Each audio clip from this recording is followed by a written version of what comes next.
पुष्पा 2 की एंडिंग में इसके मेकर सुकुमार ने पुष्पा 3 की ऑफिशियल अनाउंसमेंट सिनेमा हॉल के अंदर करके ऑडियंस को एक बहुत बड़ा सरप्राइज दिया। फिल्म के मेकर सुकुमार ने ऑडियंस को यह बताया कि पुष्पा 3 द रैम्पेज बनने के लिए 2 या 3 साल का वक्त लगेगा। Pushpa 3, of course, ఒక సంవత్సరం షూట్ ఆల్మోస్ట్ 2 years ఖర్చు పెట్టాను. 2 years అంటే 3 years తీసేసుకున్నా. पुष्पा 3 द रैम्पेज में डीएसपी गोविंदप्पा की होगी वापसी। क्या नकली चंदन की लकड़ियों के गोदाम को जलाते जलाते भंवर सिंह शेखावत मर चुका है या फिर उसे किसी ने बचा लिया? फिल्म की एंडिंग में पुष्पा की फैमिली को उड़ाने वाला ये जला हुआ हाथ किसका है?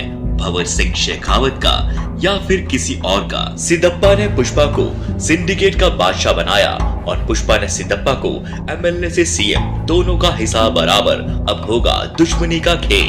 पुष्पा 2 की एंडिंग के बाद अब अपने अधूरे सवालों को जानने के लिए हर किसी को इंतजार है पुष्पा के तीसरे पार्ट द रैम्पेज का।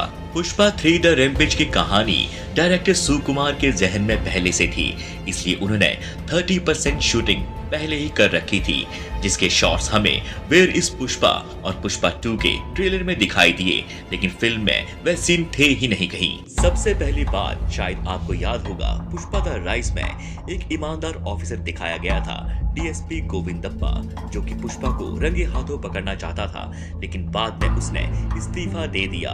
पुष्पा 3 द रैम्पेज में इस किरदार की वापसी होगी। तो मालिक छोड़ेगा नहीं। कौन है जान मालिक? और कौन रहेगा? वही है।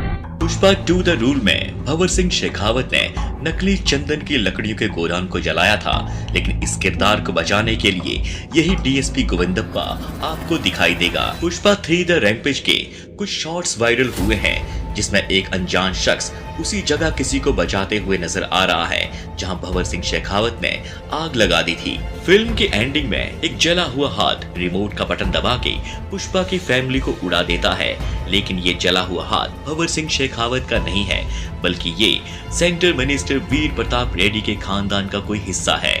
फिल्म के अंत में अपने भाई और भतीजे को खोने के बाद वीर प्रताप रेड्डी कहता है कि यहाँ आए तो सभी हैं, और वो क्यों नहीं आया जिसे आना चाहिए था। तब उसे जवाब सुनने को मिलता है, वो तो नहीं आए पर उनका मैसेज आया है, और वह मैसेज था वह बॉम्ब। फिल्म की एंडिंग में रिमोट दबाते हुए इस किरदार के बगल में जो रखा हुआ है वह भंवर सिंह शेखावत का रेडियो नहीं बल्कि डेटोनेटर है।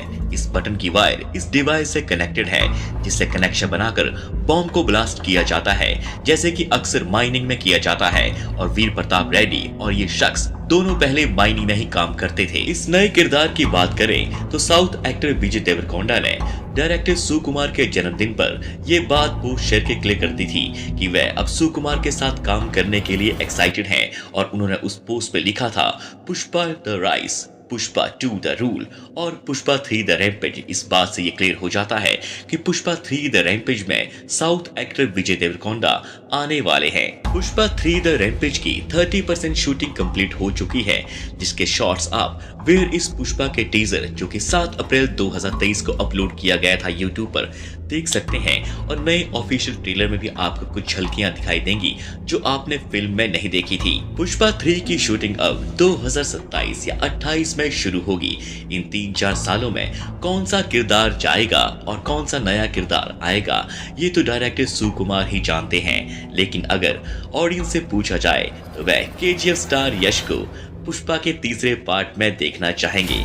आप कौन से किरदार को पुष्पा के तीसरे पार्ट में देखना चाहते हैं हमें कमेंट सेक्शन में जरूर बताइएगा दोस्तों। और अगर वीडियो अच्छी लगे तो चैनल को जरूर सब्सक्राइब करें और वीडियो को लाइक करें, ताकि और भी बेहतरीन वीडियो हम आपके लिए लाते रहें।